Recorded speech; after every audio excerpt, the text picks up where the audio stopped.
Hello အားလုံးပဲမင်္ဂလာပါခုတလောမြန်မာနိုင်ငံမှာဖြစ်ပျက်ခဲ့တဲ့တဘာဝဘေးအန္တရာယ်ကြောင့်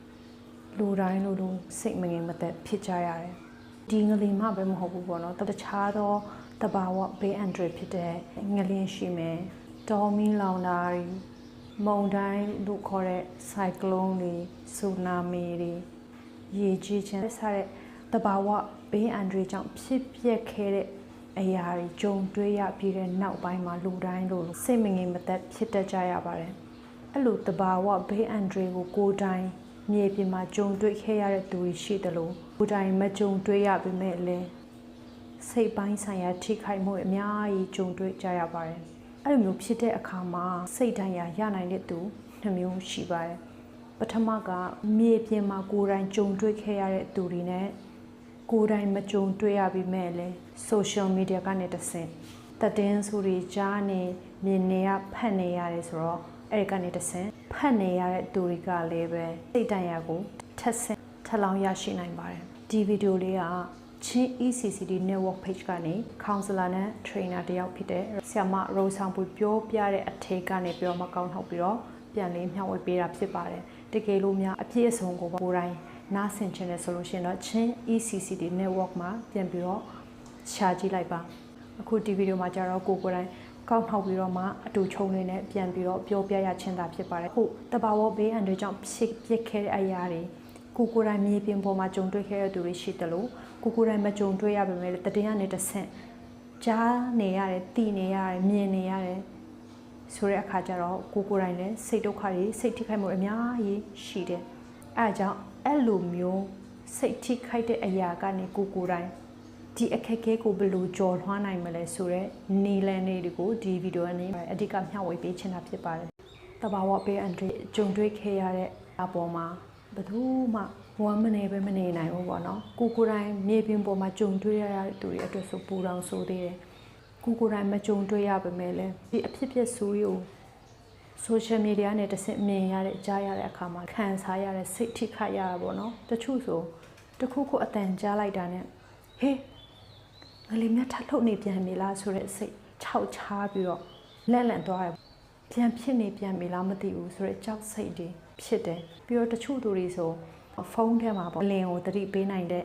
app လေးရှိတယ်အဲ့ဒါလေးကို download ဆွဲပြီးတော့မှအဲ့ဒါကြီးတခုခုမြတ်ဖြစ်နေပြီလားဆိုပြီးတော့ခဏကြည့်မိတယ်အင်တာနက်မရတဲ့နေရာမှာတော့လေအင်တာနက်ရနိုင်မလားဆိုပြီးတော့ဖုန်းလေးကိုခဏကြည့်မိတယ်7 နာရီထိုးမှမသိထိုးသွားတယ်12 နာရီ1 နာရီထိုးမှမသိထိုးသွားတယ်မနေ့ရောက်တော့အေးမဝါတော့မျက်နှာမရှင်မတန်းနဲ့ခုပတ်ဝန်းကျင်အတွက်မကောင်းတဲ့ energy ပေးနေနိုင်တယ်ပေါ့နော်အဲ social media မကြည့်လို့ရှင်တည်င်းများလွတ်သွားလိမ့်မလားဆိုပြီးတော့တခုခုဖြစ်လို့ရှင်ကိုမသိလိုက်မှာဘူးစိုးရိမ်နေအဲ့လိုမျိုးဖြစ်လာကြတယ်အဲ့လိုမျိုးမဖြစ်ရလေအောင်ဘယ်လိုနေလန်းနဲ့ကိုဒီအခက်ခဲကိုကြော်လွှားနိုင်မလဲဆိုတော့အချက်နှစ်ချက်နဲ့ဒီဗီဒီယိုအနေနဲ့မျှဝေပေးချင်ပါတယ်ပထမဆုံးအချက်ကပါလဲဆိုလို့ရှိရင် social media ကိုအတက်နိုင်ဆုံး short သုံးလိုက်ပါအကန့်အသတ်လေးနဲ့ social media ကိုကြည့်လိုက်ပါတချို့ဟာဆိုလို့ရှိရင်မနှစ်တစ်နှစ်ကဖြစ်ပျက်ခဲ့တဲ့အရာတွေဒီနိုင်ငံမှာမဟုတ်ဘဲနဲ့တခြားနိုင်ငံမှာဖြစ်ပျက်ခဲ့တဲ့အရာတွေကိုပြန်ပြီးတော့တင်လာကြရပါတော့သူတို့တင်မတင်ကိုအပြစ်တင်တာမဟုတ်ဘူးအကောင်းမကောင်းလည်းပြောနေတာမဟုတ်ဘူးတကယ်သူတို့တင်တဲ့ဟာကိုကိုယ်တိုင်ကြည့်တဲ့အခါကျတော့ကြည့်တဲ့သူကိုအတွက်မကောင်းကြောက်စိတ်တွေစိုးရိမ်စိတ်တွေပူများလာတယ်အဲဒါကြောင့်သတင်းတစ်ခုကိုကြည့်တယ်ဆိုလို့ရှိရင်လည်းဒီသတင်းဟာမှန်ကန်မှုရှိလားမရှိဘူးလားဆိုတာကိုအတိတတိလေးနဲ့ကြည့်တတ်ဖို့လိုအပ်ပါတယ် social media ကိုကြည့်တဲ့အခါမှာလည်းမှန်ကန်မှုရှိတဲ့သတင်းအရေးမြစ်ကိုပဲကြည့်တတ်ဖို့လည်းလိုအပ်ပါတယ်မှန်ကန်မှုမရှိတဲ့သတင်းတွေကိုကြည့်မိတဲ့အခါမှာကြည့်တဲ့သူကိုအတွက်မကောင်းတော့ကိုအတွက်မကောင်းတော့ရုပ်ပိုင်းဆိုင်ရာစိတ်ပိုင်းဆိုင်ရာထိခိုက်လာနိုင်တယ်အဲ့လိုမျိုးထိခိုက်တော့ကိုဘေးပတ်ဝန်းကျင်မှာရှိတဲ့သူတွေအတွက်ကိုမိသားစုကသမီးကိုအိမ်ထောင်ဖက်ပတ်ဝန်းကျင်အတွက်လှုပ်ဖောက်ကိုင်းဖက်တဲ့အတွက်အဆင်မပြေတော့ဘူးအလိုလိုနဲ့စိတ်တူလာတယ်ဒေါသတွေထွက်လာတယ်အဲ့လိုမျိုးဖြစ်တတ်တယ်ပေါ့နော်အားကြောင့် social media ကိုအတနိုင်ဆုံး short သုံးလိုက်ပါမသုံးဘူးမပြောဘူးနော်သုံးလို့ရှိရင်လည်းအကန့်အသတ်လေးနဲ့သုံးတတ်ဖို့လိုအပ်ပါတယ်ဒုတိယအချက်အနေနဲ့ကကို look listen link လေးလုပ်ပေးဖို့လိုအပ်ပါတယ် look ဆိုတဲ့နေရာမှာတခြားသူတွေကိုတွားကြည့်ဖို့ပြောချင်တာမဟုတ်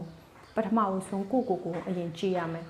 ငါဘာဖြစ်နေရလဲငါဘာတွေခံစားနေရလဲနေ့တနေ့ငါ social media ကိုဘယ်လောက်ထိသုံးမိနေတယ်လဲခုငါမိသားစုနဲ့ငါဆက်ဆံရောဘယ်လိုနေလဲငါအလုံးမှာဘာတွေထိခိုက်မှုရှိလဲဆိုတဲ့ဟာတွေကိုအရင်ကြည့်ပေးဖို့လိုအပ်ပါတယ်ကိုအရင်ကြည့်ပေးချင်ဆိုရဲလုပ်လင်းနဲ့စာပေးစေချင်ပါတယ်လုပ်ပေးလားဆိုတော့မဟုတ်ဘူး listen ဆိုတာလည်းရှိသေးတယ် listen ဆိုတဲ့နေရာမှာဒီဘေးပတ်ဝန်းကျင်ပြောတဲ့အတန်တွေကိုနားထောင်ဖို့ပြောချင်တာမဟုတ်ဘူးကို inner voice ကနေပြောတဲ့အတန်လေးပေါ့နော်အဲ့ဒါဒီနားထောင်တတ်ဖို့လိုအပ်ပါတယ်ကျမရဲ့ခန္ဓာကိုယ်ကဘာပြောနေတယ်လဲကျမစိတ်ပင်ပန်းတာတွေစိုးရိမ်တာတွေ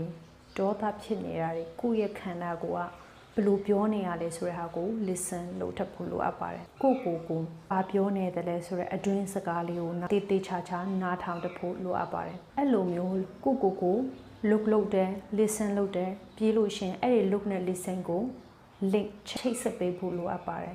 ဘယ်လို link လုပ်ရမလဲဆိုလို့ရှင်ကို look နဲ့ listen လုပ်တဲ့အရာတွေကိုဘာတွေလိုအပ်တယ်လဲဆိုပြီးတော့အဲ့ဒီလိုအပ်တဲ့အရာနဲ့ link လုပ်ပေးတတ်ဖို့လိုအပ်ပါတယ် compassion လို့ခေါ်တဲ့ကိုယူနာထားခြင်းနဲ့ချိတ်ဆက်ပေးလို့ရတယ်အတတ်နိုင်ဆုံးလုပ်ပေးနေတယ်နဲ့အတတ်နိုင်ဆုံးကိုငီပေးနိုင်တာကိုငီပေးနေတယ်ဆိုတာမျိုးကိုပြောပေးဖို့လိုအပ်ပါတယ် compassion လို့ပြောတဲ့အခါမှာ physical touch လေးနဲ့လည်းလုပ်လို့ရတယ်ဥပမာပြောရမယ်ဆိုလို့ရှိရင်တော့ကိုပခုံးလေးကိုပုတ်ပြီးတော့ it's okay အဆင်ပြေတယ်ဆိုတဲ့ဟာမျိုးဒါမှမဟုတ်ဒီလိုလေးလက်ကလေးကိုနွေးနေအောင်ပုတ်ပြီးတော့မှမျက်နှာလေးကိုအသားလေးနဲ့ဒီလိုလုပ်တာမျိုးဒီလက်ကနေထွက်လာတဲ့အပူလေးနဲ့ပေါ့နော်ကိုမျက်လုံးလေးဒီလိုလုပ်လို့ရတယ်ကိုရဲ့နှရွက်လေးတွေထိပေးလို့ရတယ်ပြီးတော့ butterfly hug လေးတွေလုပ်ပေးလို့ရတယ်ပြီးတော့ကိုခန္ဓာကိုမအေးတယ်လို့ခံစားရတဲ့နေရာလေးတွေကိုလက်ကလေးနဲ့ထွက်လာတဲ့နှွေးတက်လေးနဲ့ကို confession ဂယုဏပြတဖို့လဲလိုအပ်ပါတယ်ဒါတွေဟာစိတ်ပိုင်းဆိုင်ရာမှာစိုးရိမ်မှုအများများနေတဲ့မိမိကိုမမှားတဲ့အတွက်ဒါလေးကိုလုပ်ပေးဖို့တိုက်တွန်းပြစေကိုအချက်တစ်ချက်ပြောသွားတဲ့ဓမ္မပထမအချက်က social media ကို short နိုင်သမျှ short 3ပါအမှန်ကန်မဟုတ်တဲ့သတင်းတွေကိုသွားမကြည့်မိပါစေနဲ့မှန်ကန်တဲ့သတင်းအရင်မြစ်တွေကိုပဲကြည့်လိုက်ပါဒုတိယချက်အနေနဲ့ပြောထားတာပါလဲဆိုလို့ရှိရင်ကို look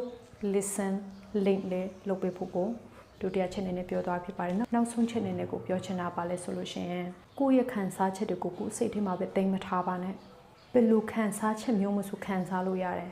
ခံစားချက်ဆိုတာလှိုင်းနေလို့မုံတိုင်းနေလို့တိမ်နေလို့ပဲလာမယ်ပြန်ထွက်သွားလိမ့်မယ်သူလာတဲ့အချိန်လေးမှာအပြည့်အဝအဲ့ဒီခံစားချက်တွေကိုခံစားလို့ရတယ်ဝမ်းနေရလားငိုလိုက်လို့ရတယ်စိတ်ဆိုးနေလားဆိုးလို့ရတယ်မကျေနပ်ဘူးလားအကုန်လုံးလို့ရတယ်ဒါပေမဲ့အဲ့ဒါကိုပြန်ပြီးတော့ထိန်းချောင်းလို့ရတဲ့နေ့ကလက်ရှိမှာပြန်နေပြီဖို့ပါပဲလက်ရှိမှာကိုကြားနေရတဲ့အရာတွေကိုပတ်ဝန်းကျင်မှာရှိတဲ့မိသားစုတွေထိတွေ့ပြီးတော့မှဂိုင်းပြီးတော့မှ I'm safe ငါအဆင်ပြေတယ်ငါလုံခြုံနေတယ်ဆိုတဲ့ခံစားချက်မျိုးကိုပြန်ပြီးတော့အသိရှိလာဖို့လိုအပ်ပါတယ်ဒီလို mindful နေခြင်းအပြင်စိတ်ပိုင်းဆိုင်ရာအခက်အခဲလေးတွေကိုကြော်လွှားနိုင်မှာဖြစ်ပါတယ်တကယ်လို့များကိုဂိုင်းတွေလို့မရတော့ဘူးဆိုလို့ရှိရင် counselor တွေကိုအဆက်အသွယ်လုပ်လိုက်ပါဒီဗီဒီယိုလေးကိုကြည့်တဲ့သူတိုင်းအတွက်အကျိုးရှိမယ်လို့မျှော်လင့်ပါတယ်အားလုံးပဲဒီအခက်ခဲကနေစိတ်ပိုင်းဆိုင်ရာထိခိုက်မှုများစွာကိုကြော်လွှားနိုင်တဲ့သူဖြစ်ပါစေလို့ဆုတောင်းပေးလိုက်ပါတယ် God bless you all and peace be with you အားလုံးကျေးဇူးတင်ပါတယ်